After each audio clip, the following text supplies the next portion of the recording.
Right, this bathroom, it's already been cleaned, and the cleaners have done a reasonable job, but they haven't done a great job at descaling the taps and the shower screen and some of the shower fixtures. So I'm going to re-clean these areas, try and get a better result. You can see there's still a significant build-up of limescale on the controls and on the fixtures and fittings. So I think I can get a much better result. I generally find, as the owner of a cleaning business, that most cleaners don't do a particularly good job at descaling. Okay, and it's actually quite straightforward, but generally it's something that's done very poorly. Okay, so I'm just going to show you some techniques that I've picked up over the years, and hopefully I can get a much better result. Right, this is a kit I use for descaling purposes. I have some clean microfibers, some paper towel, gloves. Important to wear gloves to protect your hands and your skin in general. Okay, I have a metal scourer here. I have some non-scratch scourers as well, which is quite useful, particularly on the chrome that is very susceptible to scratching. So glass cleaner.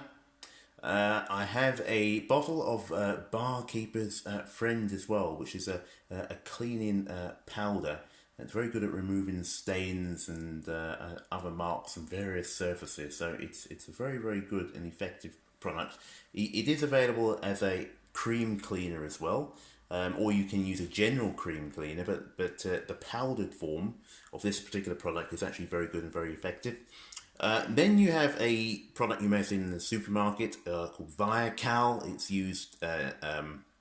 It's probably one of the leading brands for descaling. It's used professionally a lot as well. But as an alternative to that, you can also use something like white vinegar, which is in this bottle here. Which again, both of these are both acid-based cleaners, and they should dissolve the limescale on contact. The area I'm actually working in today is actually quite a hard water area, so there's a lot of calcium in the water, which deposits itself on various surfaces, taps, and in the bathroom and the kitchen.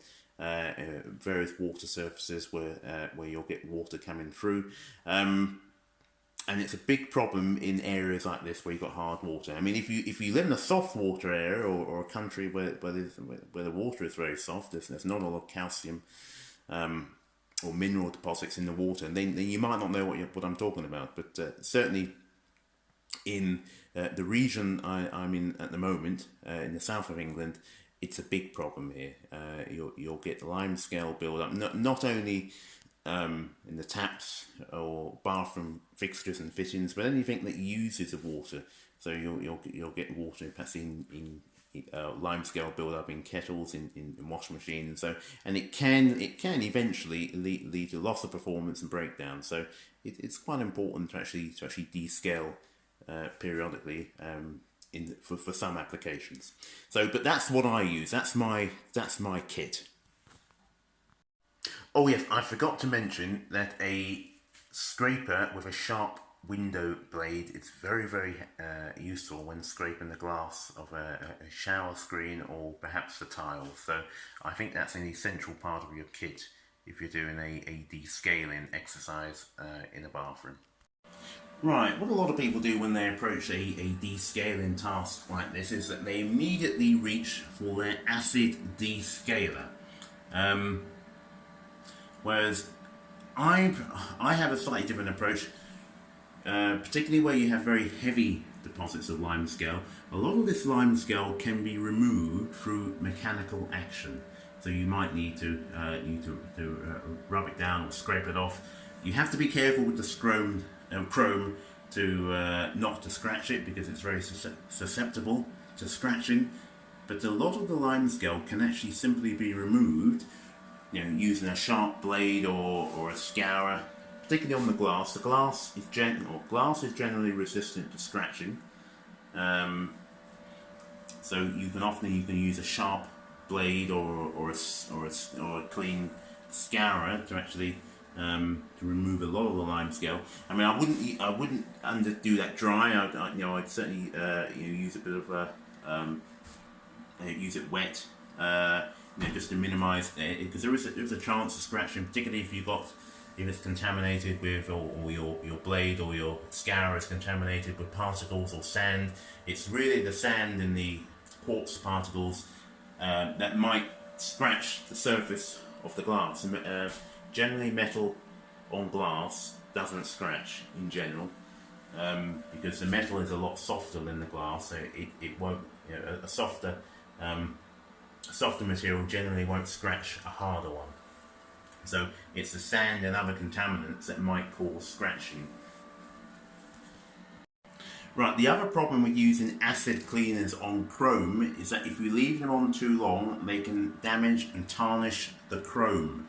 So that's the other problem as well. So that's why I prefer to remove as much limescale as I can through mechanical action first, before I then apply an acid cleaner, because I want to minimize the chance I'm going to damage the chrome with my acid cleaner. Because any cleaner, even one that's designed to be used on chrome, if you leave it on too long, there is a risk it will tarnish and damage the chrome finish.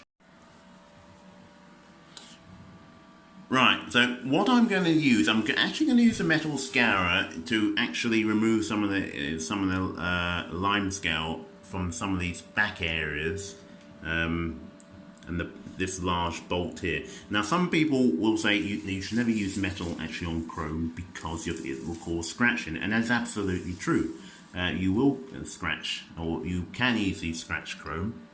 But what I do, and what I recommend, is that you don't use the metal or any sort of metal scour on a facing surface or front facing surface, but the back areas you can, because as long as you use it lightly, you're going to cause minimal scratching, and that won't be visible.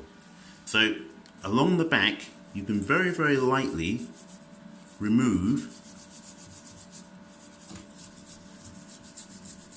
some of the limescale. So you see it's already coming off now, just through mechanical action. Like I say, you can't do this too aggressively, because like I say, there is a danger of scratching. You have to be quite a little bit gentle with it. And like I say, you never use this on a front facing surface or anywhere where it's going to be direct light is going to hit the chrome, because you will notice the scratches. The scratches will be small if you need to do it lightly, but there will be a little bit of scratching. Okay, so you have to be quite gentle with this action. Right, I've now completed the pre-clean with the metal scourer, and I've removed actually most of the limescale, actually just using the metal scourer. Okay, also done a little bit of work on the tap, and I can see in the bath, this is a plastic bath, actually there's a little bit of limescale build up here as well. I'm not going to use the metal scourer in here because plastic is very soft. Now I don't want to risk scratching that, but that will need a little bit of work. But I'll use the acid cleaner on that, and I'll leave that for several minutes, and then I'll use a little bit of the powder and a non-scratch scourer as well, just to try and get that limescale build up off there. Same with the screen here.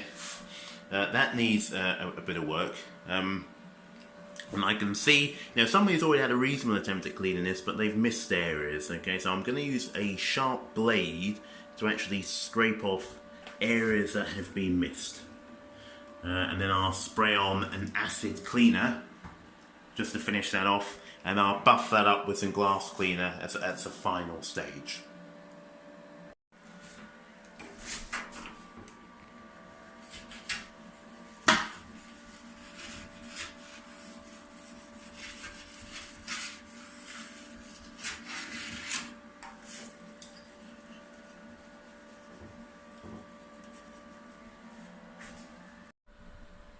Right, so I've applied the acid cleaner. I've left it to work for a few minutes. You don't want to leave acid cleaners on chrome for too long, because if you leave it on for too long, they can tarnish the chrome. So you've got to be very careful, to leave it on for a minimal amount of time and then rinse it off, because you don't want to damage the chrome. Tiles and plastic, the plastic bath, it doesn't matter, but you've got to be careful about the chrome.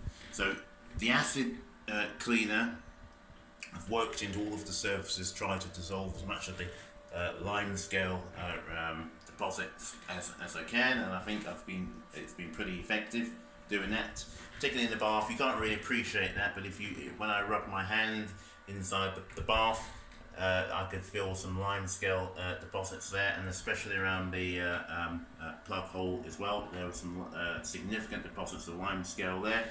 On the shower screen, in certain areas I've applied a blade on that, and I've applied an acid cleaner as well, and I've left that on there for as long as I can. I mean, the problem with shower screen and tiles, because they're vertical surfaces, the acid cleaner will simply run down the surface. So what I generally do is use a sharp blade to actually mechanically remove any deposits first, and then whatever is left, I use the acid cleaner just to get rid of the last remnants usually. I find that to be more effective, because it's difficult cleaning any sort of vertical surface, because the product will simply run down the tiles before it has had time to take effect. So I've done that, the main limescale removal and clean. I'm just checking now I've not missed anything. So when I'm completely satisfied, I will buff the tiles up with a clean microfiber and a bit of glass cleaner as well, just to add a little bit of shine and a sheen, particularly on the glass as well. That needs to be cleaned and buffed up with a bit of glass cleaner. Right, I've just completed the bathroom clean and descale now, so I've rinsed and polished all of the chrome, removed all of the visible limescale, get in the bath. That's a lot better now than it was when I arrived. So all of the visible limescale has now been removed, especially the shower control, that was quite bad. All been done. Glass is a lot better. You can't fully appreciate it, I think, from the video, but it's a lot better now than it was when I arrived.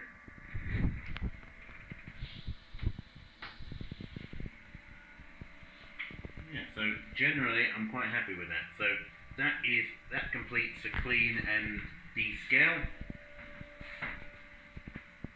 of the bathroom. Thank you.